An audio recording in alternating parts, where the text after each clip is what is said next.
C'est le moment des nouvelles en bref de la Matapédia.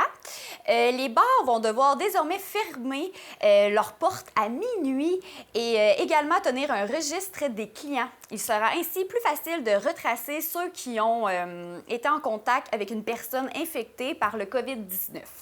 Le port du masque sera aussi imposé dans les lieux publics fermés partout au Québec à compter du 20 juillet prochain. Un nouveau service est offert à la Maison des familles de la Matapédia. À partir de lundi, le 13 juillet, les familles auront accès à une halte garderie communautaire pour les enfants de 2 à 8 ans dans le parc extérieur. La course d'un soir d'été de Cozapscal a dû reporter son événement à lundi, le 13 juillet prochain, à cause de la température. Les heures resteront les mêmes, 18h30 pour 1 km et 19h pour le 5 km et le 10 km. Les résidents de Cozapscal ont jusqu'à lundi matin, 9h pour s'inscrire parce que cette année, c'est seulement pour les citoyens de Cozapscal. Quai Vallée d'Amqui Inc. est maintenant ouvert le mardi, le jeudi et le vendredi de 19h à 22h.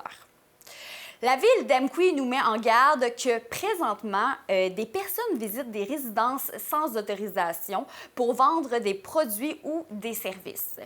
Certains d'entre eux ont reçu un constat d'infraction des services policiers. La Ville nous demande de rester vigilants. D'ailleurs, il est recommandé de contacter la Sûreté du Québec si nous avons des soupçons. On rapporte présentement 7 incendies de forêt qui ont détruit 761,1 hectares au Bas-Saint-Laurent-Gaspésie.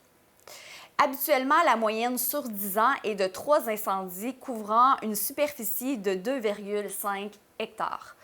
Dans ces incendies, 2 ont été causés par des résidents, 2 durant des opérations forestières, 1 par la foudre, un autre lors de récréation et un dernier cas dont la cause reste méconnue.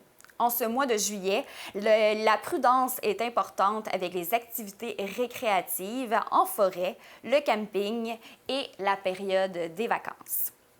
Bonne nouvelle, de plus en plus des gens des grandes villes optent pour la vie en région. Des services sont offerts pour aider ces personnes à s'intégrer dans notre milieu avec un programme qui s'appelle Matadopter.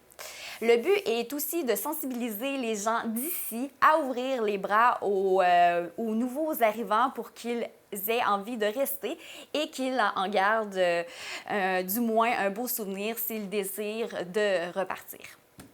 Les nouveaux arrivants ou ceux qui pensent déménager dans la vallée de la Matapédia peuvent consulter le site Internet de Place aux Jeunes ou celui du service d'accueil de la MRC de la Matapédia pour plus d'informations.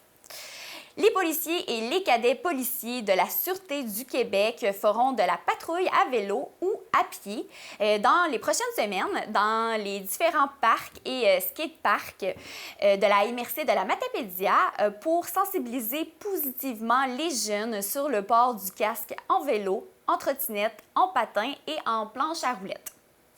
Si les jeunes portent un casque et ont un comportement sécuritaire en plus au moment de leur intervention, les policiers leur donneront un coupon donnant droit à un produit glacé de commerce matapédien afin de les féliciter et découvrir des produits de chez nous en plus.